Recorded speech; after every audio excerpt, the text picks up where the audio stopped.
It's the Art of Action Figures, looking at Zoey from Kpop Demon Hunters, rounding out the How It's Done appearances for Huntrix. On the front, we have a really nice piece of character art. Warning, choking hazard, small parts, not for children under 3 years. Kpop Demon Hunters, Huntrix, Zoey, How It's Done. Mattel, 4+, purple and blue, stage and Honmoon pattern throughout the packaging. A big cutout window showing the figure and accessories, and whoops, that's not where thumbs go. I panicked at first thinking they gave me 2 left hands, but they just put them on backwards, so easy enough to fix. Up top, Kpop Demon Hunters logo. Around the bottom, keep the lawyers happy. The left-hand side has more Honmoon and stage graphics, Kpop Demon Hunters logo up top, Huntrix logo at the bottom, and flipping over to the right side, showing off a vertical photo reel of all the figures' faces and accessories, same as all the figures in the line, and they look great side by side. Around the back, cross-sell of the other figures in this first wave, Rumi, Mira, Jinu, and Abby. Short character bio, Zoey is the youngest member of Huntrix, but don't let that fool you. She won't hesitate to destroy any demon she meets, especially to protect her sisters or the fans. Zoey slays demons with the use of her Shinka, spirit blades. And here she is, posed up and ready to slay some demons with the spirit blades. Let's go ahead and take her out. Warning, sharp object, use an adult or an adult brain.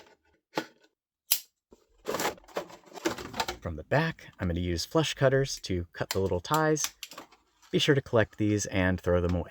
For accessories, Zoey comes with 3 faces. I would call this default one more of a smirk, an eating face, which kind of doubles as a grumpy face, and a very excited eating hot chip face. She has her personalized ramen cup, a bag of maun kamja chip, spicy potato chips, 2 sets of 3 spirit blades in sort of a fan shape, and a pair of C-grip hands to hold them with, an open left gesturing hand, and a right hand with a pair of chopsticks for the noodles. And finally, a blue Huntrix logo shaped display base.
For size comparisons, here we have all 3 Huntrix girls, Mira on the left, Rumi on the right, and Zoey, appropriately the smallest, in the center, each with a unique color display base. Mira will not stand without this. Some SHF crossover, Marvel Gamerverse, Spider-Man, and Goku, the kind-hearted Saiyan. Some Street Fighter, 52 Toys Chun-Li, and Amazing Yamaguchi Juri. Some sci-fi, 1000 Toys Master Chief with comically oversized Halo CE pistol, and perfectly small Star Wars Black Series Grogu. Articulation is about on par with the other girls with one improvement. She looks up and down just a little bit on a single ball peg, maybe 5 degrees, in any direction, including tilt side to side, and can swivel all around. Swivel hinge shoulders can hinge up just under 90 degrees. They swivel all around. Notably, however, the peg goes into the torso at a bit of an angle, which is interesting. And on my copy, the plastic is slightly torn under the left arm next to the hinge.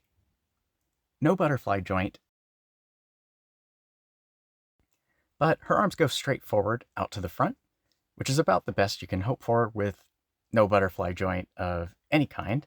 She has single hinge, swivel hinge elbows that bend just past 90 degrees and swivel all around. The swivel acts as a bicep swivel since it's above the elbow joint, and swivel hinge wrists with the hinges fixed in the horizontal direction.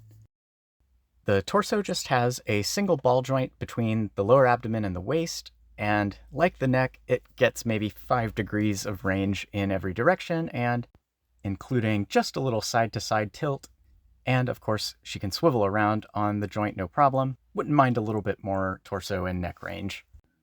Her suspender straps are soft PVC. They are pegged in 2 places at the front and back. They flex nicely out of the way of the legs, which are on straight ball pegs. She can't kick back, but kicks forward just under 90 degrees, and she can kick both legs to the side 90 degrees to hit a full 180-degree side split. She has a thigh swivel that cuts straight through the lotus design on the front. It's functional, but splits the design and has a little bit of overhang. And now we come to my favorite part of the figure, the knees. This is the big improvement I alluded to. Since Zoey has these baggy pants, they gave her robust, single hinge knees that can bend just past 90 degrees when you get them going. They can be a little bit tight, but I much prefer these stable, solid feeling single hinges over the wobbly, gummy double hinges that they gave Rumi and Mira. The design is reminiscent of Star Wars Black Series, which is a good thing in my book, and they did a good job sculpting around the joint so that the knee and the baggy pants shape looks good in any position. Another nice point of articulation that was missing with Mira, but present with Rumi, she has an ankle swivel hidden at the bottom of the pants around the elastic band. She has a swivel hinge in the high tops of her sneakers. The hinge lets you point the toes straight down, which is great. Up maybe 30 degrees, and then the swivel goes into the foot at a steep angle, but combined with the ankle swivel, she gets a really effective ankle pivot. What is that, 80 degrees? And so she can hit a really wide stance with both feet flat on the floor.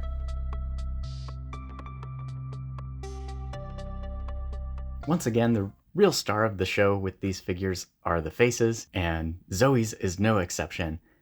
The likeness is great.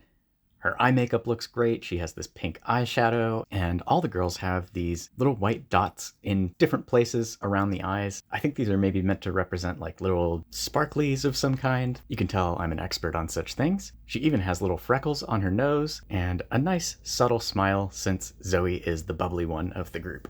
In profile, you can see the strand of hair that hangs down the side of her face, and since it's a faceplate, the ear is actually painted onto the back part of the head, which is molded in black, and you can see the coverage isn't perfect, but the color matches well. Around the back, we can see her hair buns, inspired by clusters of grapes, I think. And while we check out the ear on the other side, I will point out, like the other two girls, Zoey is missing her earrings, as well as the rings that she wears on her hands. Bit of a shame, but I can understand the budget and scale may not allow for it. Let's talk about the second best part of these figures, their outfits. Zoey's is this turquoise halter top with black straps around the top, painted over her skin color torso piece, which is pretty cleanly done all the way around. Like the jewelry, it's a bit simplified. The silver buckles and zipper are unpainted, and it's missing this pretty intricate gold pattern that runs through the black band around the top. They did a good job with the silhouette of her shoulders, but with some noticeable gate marks at the back of the shoulders. Not a bad place for them.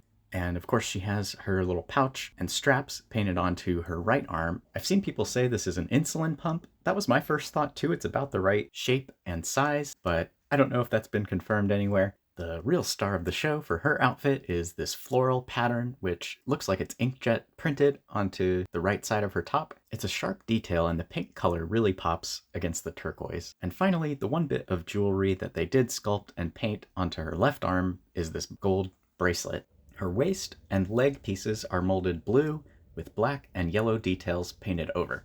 The suspenders and talisman are separately molded soft PVC pieces. They're nice and flexible so they don't get in the way of the articulation. The design for her pants is this pretty intricate black and yellow patches and straps pattern. Kpop inherited a lot of stylistic trends from the 90s. The crop tops, the baggy pants, the patches, the straps, the pouches. Very 90s core. Not to mention the whole boy band, girl band, supergroup thing. The front of her pants also features this yellow sort of lotus flower design, which I'm guessing is probably tempography. Unfortunately, the thigh swivel has to pass right through it, so it does get misaligned. Not much they can do about that, other than try to move the thigh swivel up or down the leg. But the other issue with cutting thigh swivels straight across the leg in this way is when you use it, it creates some overhang due to the cross-section not being a perfect circle. The black and yellow paintwork is mostly good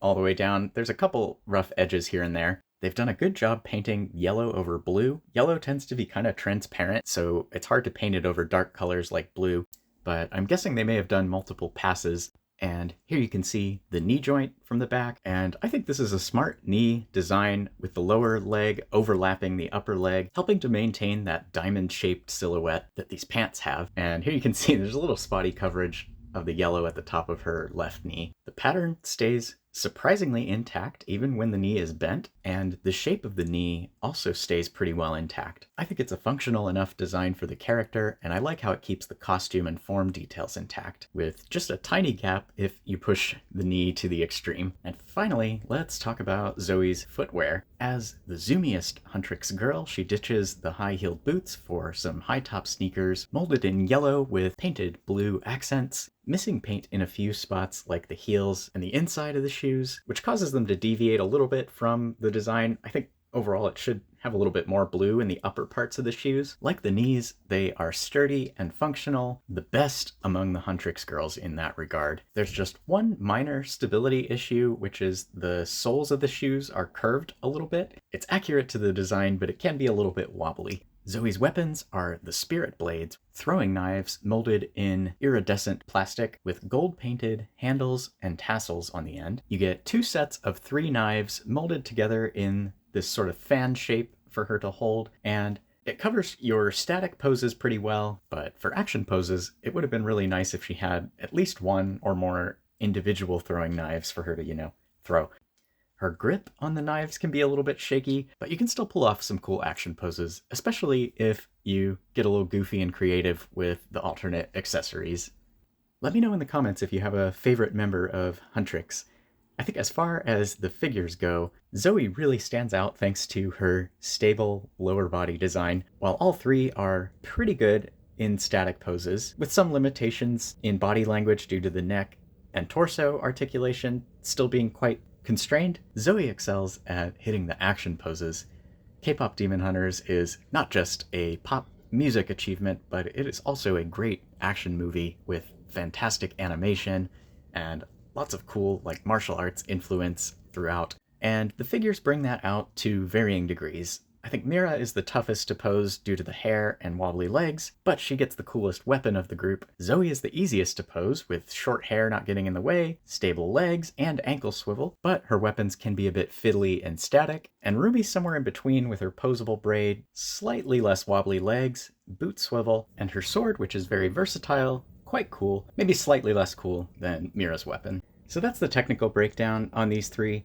They're not going to blow anyone away as figures, but keep in mind they're $22 US, which is basically the lowest price you can find for a collectible action figure line these days. The faceplates are punching well above their weight, way outclassing anything else in this price range. And even though they've simplified a lot of the costume details, the details that are here are really well done, and the outfits are still visually distinct, super colorful, and I'm super pleased with how these 3 come together as a set, and I'm glad we are in a time where we can get Kpop Demon Hunters 6-inch scale action figures at all. The wisdom of past toy marketing might have said, main character is girl, make doll for girl, no action figure for boy. These days, we can recognize this movie can be enjoyed by anyone. Let's make everything. That's one of the things I love about this movie, is just how universally appealing it is without pandering, and having a level of authenticity that doesn't feel four-quadrant focus group tested. It's a movie with an identity and characters full of personality, and it never betrays itself in an attempt to reach an audience that it isn't for in the first place. And thanks to Authenticity has entered the chat, it's been quite successful, including the figures. I've gotten a lot of comments from people asking where to get these, and unfortunately, so far, Mattel has not done a good job making these available. I pre-ordered them last year through Mattel Creations, but I was only able to do that because I got a free trial of their Backstage Pass membership, because earlier in the year I had pre-ordered the What It Sounds Like 3-pack. That membership gave me access to the pre-order pages for the figures, and from what I remember, there wasn't even a way to purchase that membership. Fast forward several months, they went up for pre-order on Big Bad Toy Store, where I get lots of figures from, and the Huntrix girls sold out immediately. They added a waitlist feature, so you can try your luck with that, or as some commenters have graciously pointed out, they are also available for pre-order on GameStop, and last time I looked, they were still in stock there. I don't know why Mattel is being so weird about this line. It would be nice if they were just generally available at mass market retail like most Mattel figures. Maybe they don't want to do that since it's long after the movie's release date, but I think even now they would sell at least as well as something like He-Man. These videos have gotten like 20 to 30 times the number of views that I normally get on this channel, which suggests there's some demand there, maybe? And to wrap up, I just want to thank everyone who's followed my channel to this point, and welcome anybody who's found it through these videos. This is The Art of Action Figures, a chill place where we talk about action figures as art and the art that inspires them. Thanks for watching, and I'll see you in the next one.